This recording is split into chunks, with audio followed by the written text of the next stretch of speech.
Familia querida, el Señor les bendiga y les guarde. Hay un verso en la Biblia que dice, no he visto justo desamparado, ni su simiente que mendigue pan. El mismo Pablo, aún desde la prisión, dijo, yo sé en quién he creído y sé que es poderoso para guardar mi depósito para aquel día. Job, en medio de las cenizas y la desgracia, llegó a decir, sé que mi Redentor vive, aleluya, y aún del polvo se levantará. En el caso de Ezequiel, que es el libro que iniciamos a estudiar hoy, le tocó ver cómo su ministerio fue cortado. Él era un sacerdote, tenía 25 años. A los 30 años, él debió iniciar su sacerdocio en Jerusalén. Sin embargo, fue deportado, vio cómo Jerusalén era invadida por los babilonios y se llevó un primer grupo de cautivos, entre los cuales se fueron Daniel y un grupo de jóvenes. 5 años después, volvió Babilonia a invadir a Jerusalén y entre los que se llevaron cautivos estaba Ezequiel. Una tercera ocasión regresó Babilonia a Jerusalén y esta vez la destruyó totalmente y la incendió y también destruyó el templo. Así que allá estaba este hombre transportado a Babilonia a los 25 años. 5 años después se le aparece la gloria de Dios allá en Babilonia. Es posible que durante ese tiempo él haya tenido muchas preguntas a Dios. Él debió estar sirviendo en la presencia de Dios como sacerdote en Jerusalén. Sin embargo, ahora estaba cautivo. Pero Dios se le revela en el lugar y eso nos hace recordar la respuesta que Jesús le dio a la samaritana. Cuando la samaritana le decía, ¿dónde se debe adorar? Ustedes dicen que en Jerusalén, nuestros padres dicen que aquí en Samaria. Jesús le respondió, Dios busca verdaderos adoradores que le adoren en espíritu y en verdad. Eso es lo que Él busca. Él no busca un templo físico, Él busca un corazón que esté dispuesto a adorarle. Leamos este precioso libro de Ezequiel en su capítulo 1. Aconteció en el año 30, en el mes cuarto, a los 5 días del mes, que estando yo en medio de los cautivos junto al río Quebar, los cielos se abrieron y vi visiones de Dios. En el 5.º año de la deportación del rey Joaquín, a los 5 días del mes, vino palabra de Jehová al sumo sacerdote, al sacerdote Ezequiel, hijo de Buzi, en la tierra de los caldeos, junto al río Quebar. Vino allí sobre él la mano de Jehová. Este río Quebar está a unos 80 kilómetros de Babilonia. O sea, él no estaba en la ciudad. Cuando él llega 5 años después, ya Daniel era un hombre famoso en Babilonia. Pero a él no le toca estar en Babilonia, él le toca estar ya junto a un grupo de cautivos en Babilonia y le toca continuar su ministerio, no como sumo sacerdote en el templo, sino como voz de Jehová en medio de los cautivos.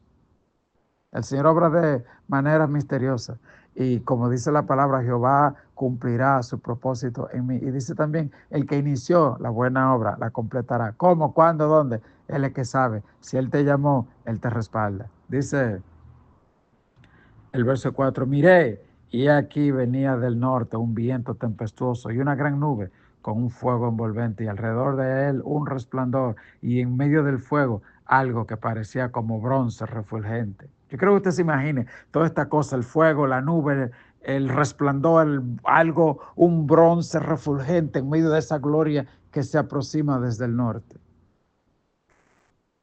Y dice, y en medio de ella la figura de 4 seres vivientes. Y esta era su apariencia. Había en ellos semejanza de hombre. Él dice, habían seres que parecían hombres. Recuerde que usted y yo fuimos hechos imagen y semejanza de Dios. Así que estos ángeles espectaculares, que son querubines, dice Ezequiel, yo le vi semejanza de hombre. Y continúa, cada uno tenía 4 caras y 4 alas, y los pies de ellos eran derechos, y la planta de sus pies como planta de pie de becerro, y centelleaban a manera de bronce muy bruñido. Debajo de sus alas, a sus 4 lados, tenían manos de hombre, y sus caras y sus alas por los 4 lados. Con las alas se juntaban el uno al otro. no se volvían cuando andaban, sino que cada uno caminaba derecho hacia adelante. Y el aspecto de sus caras era de hombre y cara de león al lado derecho de los cuatro y cara de buey a la izquierda en las cuatro. Asimismo había en los cuatro cara de águila.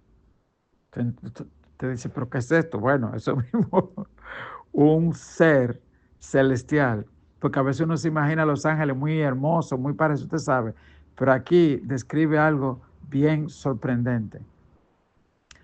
Dice que era un ser que tenía 4 caras y las caras reflejaban 4 animales: el león majestuoso, imponente entre las fieras salvajes, el águila imponente entre las aves, el buey entre los animales domésticos, ¿verdad? Imponente también. Y en fin, cada uno de estos animales que representan, y la otra cara del hombre, que representa entonces 4 aspectos fundamentales de la creación de Dios. ¿Ok? Habla de la creación de Dios. Dice el verso 11, así eran sus caras y tenían sus alas extendidas por encima, cada uno, 2, las cuales se juntaban y las otras 2 cubrían sus cuerpos, y cada uno caminaba derecho hacia adelante, hacia donde el Espíritu les movía, que anduviesen andaban, y cuando andaban no se volvían. Cuanto a la semejanza de los seres vivientes, su aspecto era como de carbones de fuego encendido, como visión de hachones encendidos que andaban en los seres vivientes. Y el fuego resplandecía, y del fuego salían relámpagos, y los seres vivientes corrían y volvían a semejanza de relámpagos. ¿Usted entendió eso? Oiga esto, que esa cosa se movía como si fueran los relámpagos. Ok, verso 15. Mientras yo miraba a los seres vivientes, he aquí una rueda sobre la tierra, junto a los seres vivientes, a los 4 lados. El aspecto de las ruedas y su obra era semejante al color del crisólito, y las 4 tenían una misma semejanza. Su apariencia, su obra era como rueda en medio de rueda. Era como 4 ruedas entrelazadas que él veía. Cuando andaban se movían hacia sus 4 costados, no se volvían cuando andaban. Sus aros eran altos y espantosos y llenos de ojo alrededor en las 4. Y cuando los seres vivientes andaban, las ruedas andaban junto a ellos. Y cuando los seres vivientes se levantaban de la tierra, las ruedas se levantaban. En la antigüedad, cuando se hablaba de ruedas, se hablaba de transporte. Y esto puede estar ilustrando la omnipresencia de Dios. Los ojos pueden estar hablando de la omnisciencia de Dios.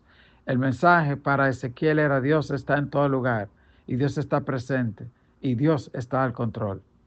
Dice acá, hacia donde el Espíritu les movía que anduviesen, andaban. Hacia donde les movía el Espíritu que anduviesen en la rueda, también se levantaban tras ellos, porque el Espíritu de los seres vivientes estaba en la rueda. Aquí habla también de una gran sincronización entre esos seres vivientes y esas ruedas, porque dice que el Espíritu estaba en esas ruedas. Es decir, qué bueno sería que también ese Espíritu esté en nosotros y que nosotros nos movamos al unísono con la voluntad del Espíritu Santo. Dice el verso 21. Cuando ellas andaban, andaban ellas, y cuando ellos se paraban, se paraban ellas. Asimismo, cuando se levantaban de la tierra, las ruedas se levantaban tras ellos, porque el espíritu de los seres vivientes estaba en las ruedas. Y sobre la cabeza de los seres vivientes aparecía una expansión a manera de cristal maravilloso, extendido encima sobre sus cabezas, y debajo de la expansión las alas de ellos estaban derechas, extendiéndose la una hacia la otra, y cada uno tenía 2 alas que cubrían su cuerpo, y oí el sonido de sus alas cuando andaban, como sonido de muchas aguas, como la voz del omnipotente, como ruido de muchedumbre, como el ruido de un ejército, cuando se paraban bajo sus alas. Y cuando se paraban bajo sus alas se oía una voz de arriba de la expansión que había sobre sus cabezas. Y sobre la expansión que había sobre su cabeza se veía la figura de un trono que parecía de piedra de zafiro. Y sobre la figura del trono había una semejanza que parecía de hombre sentado sobre él. ¿A quién usted cree que se refiere esto? Que después que habla de la gloria de los serafines, de los querubines, que representan la creación de Dios, encima de esos querubines de gloria, dice la Biblia que aparece un trono y sobre ese trono uno sentado que tenía una semejanza de hombre. ¿Ok? La Biblia dice que Jesús es la imagen visible del Dios invisible. ¿Ok? Entonces, fíjese que él dice, vi como apariencia. Él no dice que él vio a Dios. Él dice que vio como una apariencia. ¿Ok? Y dice, y vi apariencia como de bronce refulgente, como apariencia de fuego dentro de ella, en derredor de él, del aspecto de sus lomos para arriba, y desde su lomo para abajo vi que parecía como fuego, y que tenía resplandor alrededor, como parece el arco iris que está en las nubes el día que llueve. Así era el parecer del resplandor alrededor. Esta fue la visión de la semejanza de la gloria de Jehová. Y cuando yo la vi, me postré sobre mi rostro y oí la voz de uno que me hablaba. Wow. Yo le invito a que no se pierda esta serie del libro de Ezequiel. Ezequiel es el hombre a quien Dios llama cuando parece que no hay esperanza y le da un mensaje que todavía retumba. A él le dijeron ese mensaje, ese famoso mensaje del Valle de los Huesos Secos. El famoso mensaje de la atalaya, donde te dice, tú tienes que predicar. Si yo te mando a predicarle a un impío y tú no le predicas, el impío se va a morir y se va a ir al infierno por su pecado. Pero tú, yo te voy a juzgar a ti por no hablarle a esa persona. Nada más importante que hacer la voluntad de Dios en esta tierra. No se confunda. Ok, sea un instrumento de Dios. Usted dice, no, yo no soy cristiano. Sí, tú eres cristiano, tú eres hijo. Dios te creó, tú tienes una responsabilidad delante de Dios. Hay un lugar que le llaman la Biblia, la Liga Bíblica. Búsquelo en el internet, búscalo y vaya allá y compre 10, 20 Biblias, regálele a todos sus amigos, a todos sus compañeros de trabajo, dedíquesela y dígale, mira, yo hoy quiero darte un regalo de vida, el mejor libro escrito, el más leído, el más vendido, el más traducido de todos los tiempos, de todas las edades, el único escritor cuyo autor no es de aquí, de esta tierra, es el creador del universo, Jehová de los ejércitos. Lee ese libro y dígale, léete Mateo, Marcos, Lucas, Juan, para que conozca la enseñanza de Cristo. Y dígale, léete un libro del Nuevo Testamento cada día y uno del Antiguo Testamento. Empieza en Génesis y empieza en Mateo. Conoce sobre Dios. Y usted verá que esa persona con el tiempo, usted va a ver el testimonio. Porque la palabra de Dios nunca regresa vacía. La palabra de Dios es como un león que cuando tú la sueltas, el león no necesita quien lo defienda. Así es la palabra de Dios. Hace aquello para lo que Dios la mandó. Conviértete en un instrumento, en un mensajero de Dios, como lo fue Ezequiel, como lo fue Daniel, como lo fue Isaías. Hoy es tu tiempo, hoy es tu llamado. Dios te bendiga, Dios te guarde.